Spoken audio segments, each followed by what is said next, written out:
Good morning, everybody. I'm absolutely delighted to be here.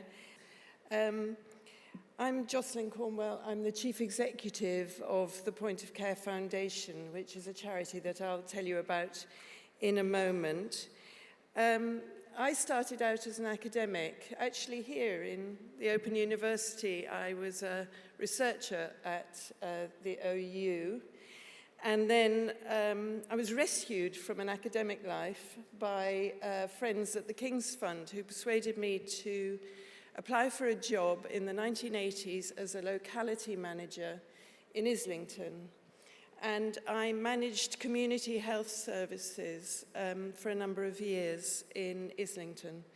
A huge health centre at the time, 2 practices with health visitors, district nurses, school nurses, all the other community staff working out of there, and the district nursing night service.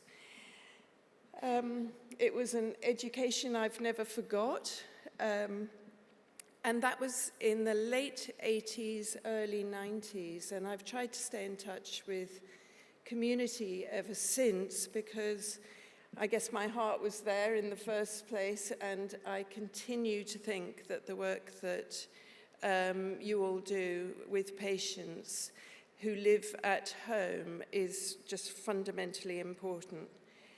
I was invited to talk about staff today, about you, about your well-being and experience and the connections between that and patients' experience of care. And what can be done to support staff in the work that you do, and in what I would argue in my lifetime is exceptionally difficult times in the health service.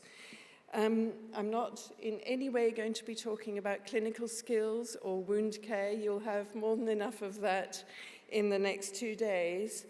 I'm going to be talking about people, you, your patients, and your jobs. This is the front page of our website, the Point of Care Foundation. We've been going 5 years. I set it up after the Mid-Staffordshire report. We had been a work programme at the King's Fund.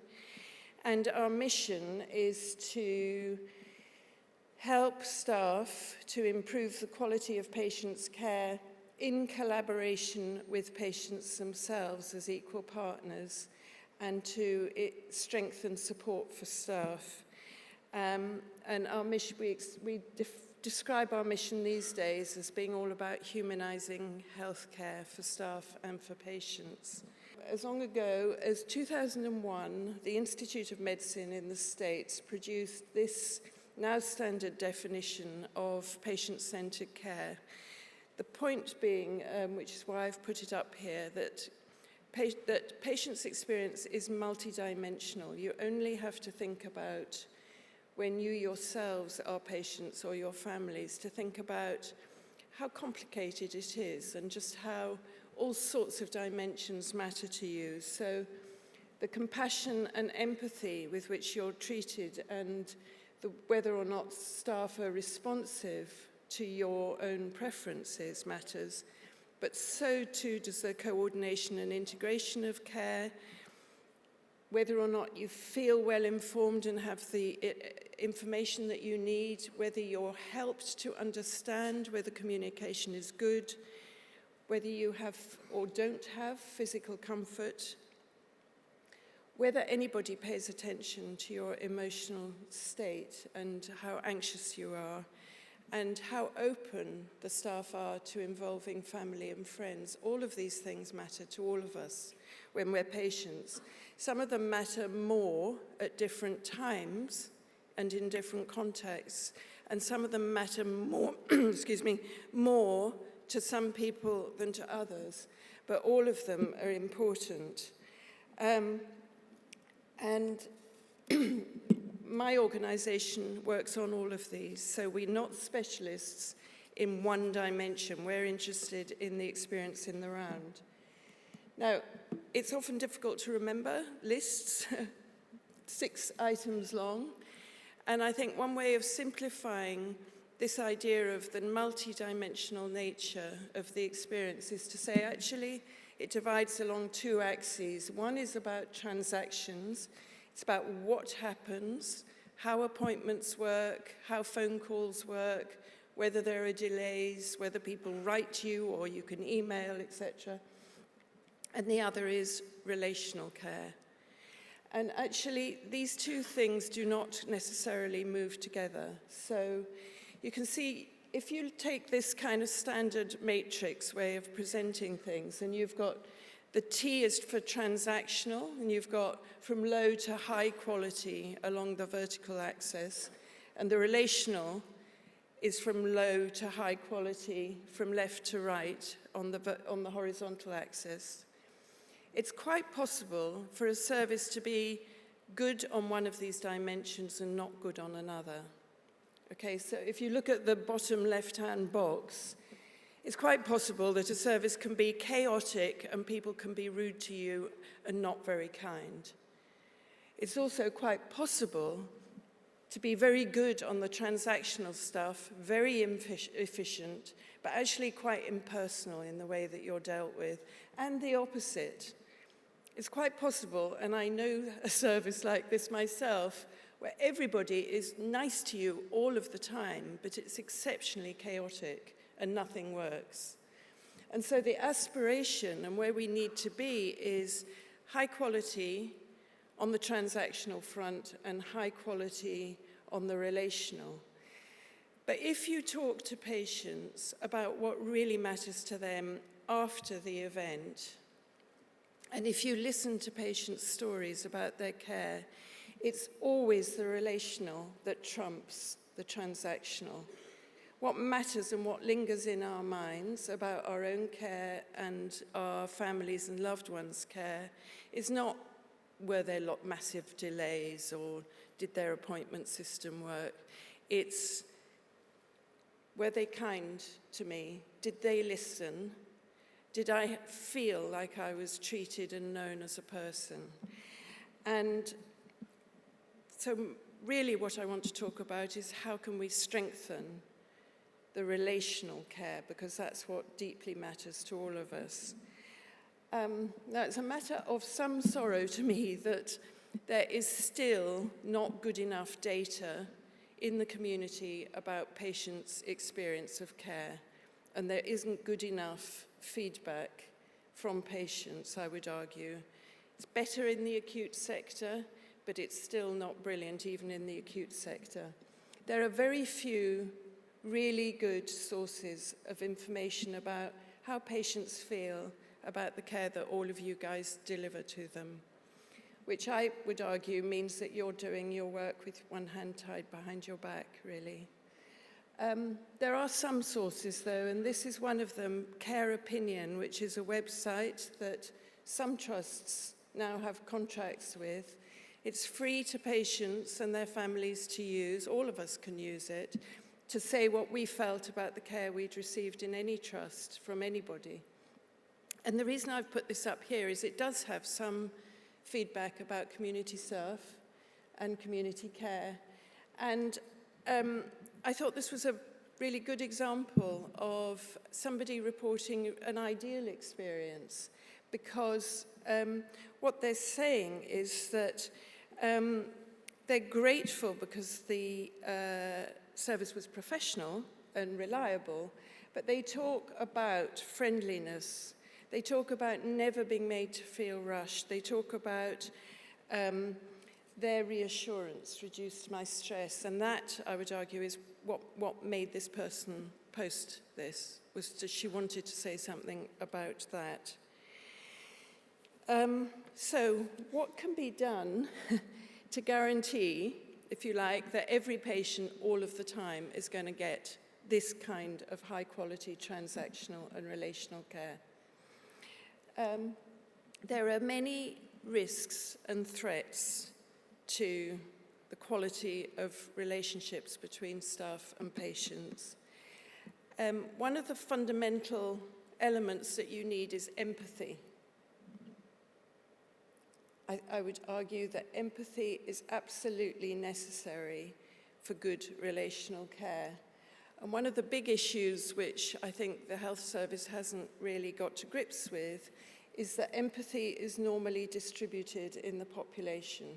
That means that in any room such as this, if you did any of the psychological tests, we would find that we were all ranked along some normal distribution curve for empathy.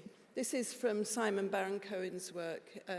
He works with people with 0 degrees of empathy who are very unusual, people with autism and personality disorders. But so that's at the far end of the spectrum. And over here, at my end, you've got the super empathizers. Very few of us are super empathizers. We're all somewhere in the middle, which means that in any large population, including the NHS, including people who work in the community, you're going to find a range. It's impossible, I would argue, for a big service always to be recruiting from the upper ends of the curve. Impossible. It's always going to be a normal distribution, which means that we somehow have had a built-in expectation that everyone who works in healthcare is probably a super empathizer. It's just not like that.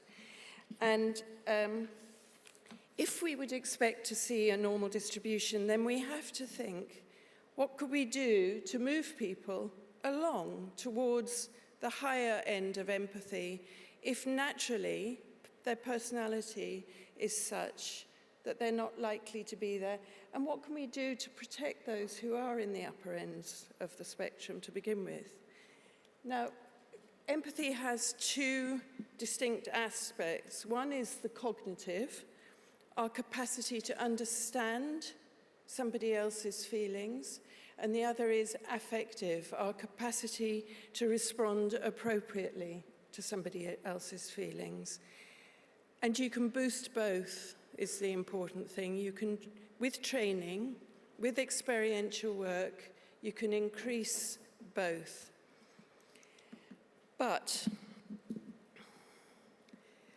they can also be undone. All of us can be undone, even those of us who are very empathetic, just naturally.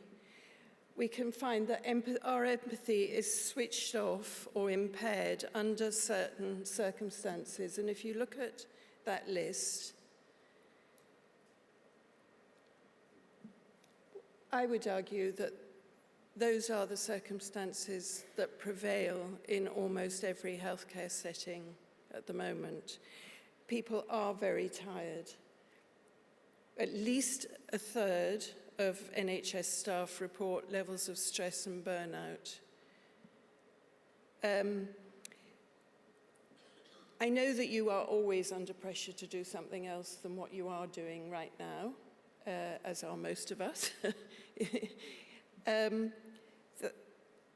It's also, we switch off our empathy when we're very emotional about something, when we're either very angry or very distressed or very anxious.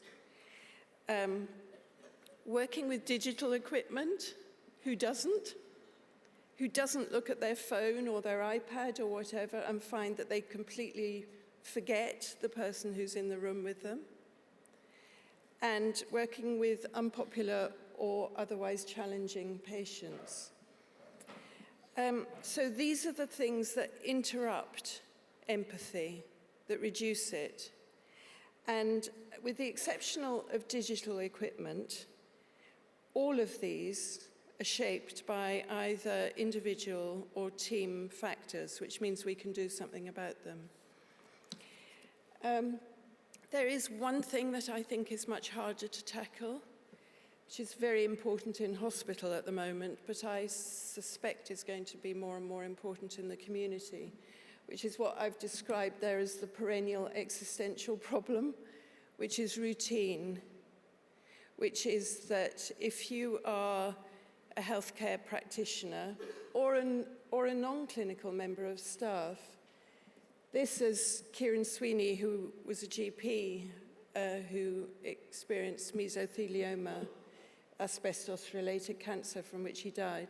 This is Kieran talking about his experience, and he says, the health professional does a job, and for many people it's pretty mundane. They're seeing the same sorts of people in the same places all of the time. But for patients, it's never mundane, it's never routine. Every moment is kind of supercharged with feeling if you're a patient. And that is a real challenge for all of us, I think, is how do you keep people refreshed? How do you keep them engaged? How do any of us, when we're in our normal routines, remind ourselves that for us this is normal, but for this person who I'm looking after, it isn't? Now, it is possible to strengthen human connections if we only paid more attention to it than we are doing at the moment. If we can't count, my argument is that if we can't count on all staff feeling empathy all of the time, and I hope I might have convinced you that that's not a safe thing to do, then I think we should be taking much more seriously than we are doing the steps that need to be taken. And this is a very busy graph. It's from the work of Jill Mabon, and the reason I've put it up is to show you, or to just simply to make the point that staff experience comes first. Jill Mabon is a professor of nursing now at Surrey, who has led the way in research on staff experience and patient experience. If the dotted lines are patient-reported feedback, and the harder lines are different aspects of the work environment for staff. And along the bottom are the names of the teams, 4 acute teams, 4 community teams that she looked at in some detail. And in each area, in each acute and community trust, there was poor care and good care teams. And what you can see, the point of this is the pattern, that where patients are reporting better experiences, the staff experiences better, and vice versa. And what Jill's research shows is that staff experience comes first, which means that if we want to improve patients' experience of care, then we really need to start with staff. And we need to recognize that that needs action at every level. Like any other priority, it needs to be led from the top. It needs to happen in the middle of organizations at team level, and it needs to happen at the level of the individual. And Jill goes on to show, her research has identified what she calls 7 staff variables which group together form well-being bundles. And these are really, really fundamentally important. So the top 2, which are job satisfaction and low emotional exhaustion, are individual characteristics, okay? They're within the individual. The next 3, going down the list, local work group climate, co-worker support, supervisor support, are all at the level of the team. And then the bottom 2, organizational climate, perceived organizational support, are about the wider organization, the trust. Now, what's important about this is that there's a huge national policy effort looking at whether organizations are well led, right? All of which is looking at the top of the organization. But all of you will know, as I do, that within the same trust you can have very good teams and you can have poor teams working alongside each other. And what Jill's research shows is how important the team leader, team manager, ward manager in the hospital is. And if there was one thing I'd want you to take away, it's the importance of this slide and what it's telling us. Now, Jill goes on to look at why it is that team culture mediates some of the very difficult circumstances that everyone is working in, particularly very high demand and very high workloads and gaps in rotas and so on. And she explains that, so what her research shows is that the team culture really sort of mediates something about the pressure for the individual in the team. So if you look, it's that in order to cope well with very demanding work when you're under pressure, you really need to have a sense of being in control. And if the team aren't working well together, you will feel your sense of control will be reduced. One of the really important features of the good teams in this research that were delivering really high-quality patients' experience was the sense of colleagues who described life at work as being a family at work. It was a metaphor that people just spontaneously used in the better teams. Teams affect people's job satisfaction. Fundamentally, I'm sure all of you know this, that the climate in your team really matters for how you feel at work. And of course you need adequate staff, but if there aren't enough staff around, you also need to have the kind of flexibility which only comes within a team that works well, where people will step in to replace each other or to help each other out. And the other thing is that what will mediate pressure and help people to keep going is good managers who are good listeners. Now,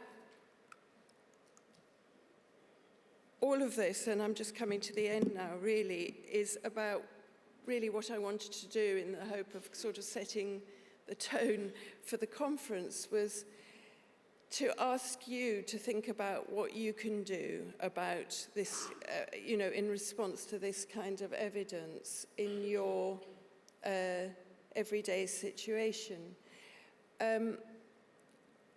And I take it for granted that you're working in situations where there may not be enough staff and there may not be enough staff with the right qualifications. And there may be a sense of unremitting demand and never being able really to complete the day's work satisfactorily.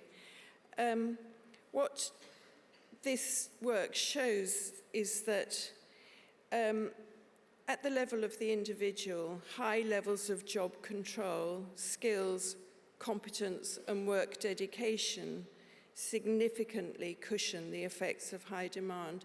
And what that means, I think, is about taking very seriously your own personal development.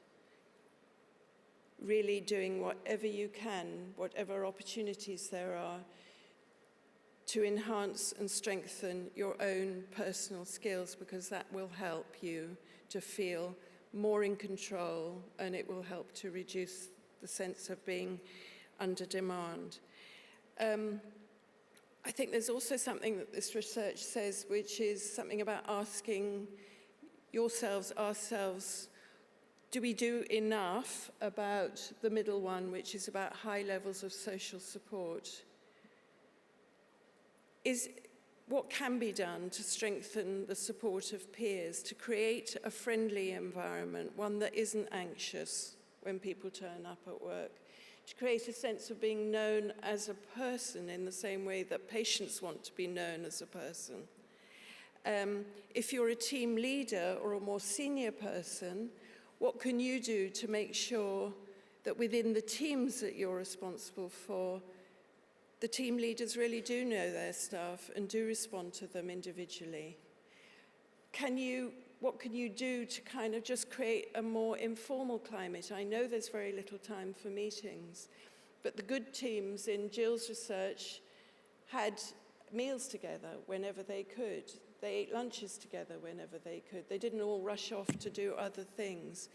And making time for that actually helps with the job and therefore helps patients. And the strong climate for patient care is one in which, and I think this is particularly important for specialists and team leaders and for professional nurses, that talking about what good patient care looks like and not letting it be reduced to the transactional, really paying attention to the relational and reminding yourselves all of the time, even if you work in organizations that don't seem to value it, how important it is for patients and for your own job satisfaction, then I think that will be very, very good step. I'm not suggesting any of this is easy. Jill and Kieran Sweeney and I all wrote a paper today together on compassion some time ago that was in the BMJ. And what we argued there was that really relating to patients all of the time, especially when that sense of the routine is upon you, takes courage and humility, and that compassion requires constant renewal and can't be taken for granted. I think it's taken for granted too much. It can't be taken for granted for all the reasons I've tried to explain. And so if along with Jill's 7 factors in the wellbeing bundle, if there was one thing I'd like to end with, it was the importance of being kind to yourselves and being kind to the people that you work with, because that will have knock-on effects for your patients and they will feel that they're treated kindly. Thank you.